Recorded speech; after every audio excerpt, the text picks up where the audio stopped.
Presiden Joko Widodo membagikan paket sembako dan THR pada warga di Pasar Legi dan Pasar Gede Solo, Jawa Tengah. Presiden dijadwalkan merayakan Idul Fitri tahun ini di kampung halamannya di Solo, Jawa Tengah.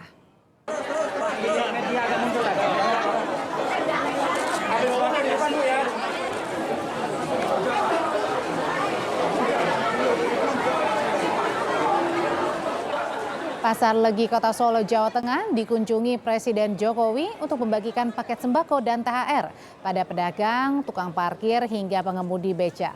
Satu persatu warga diberi amplop berisi uang Rp250.000. Presiden dijadwalkan merayakan Idul Fitri tahun ini di kampung halamannya di Solo, Jawa Tengah.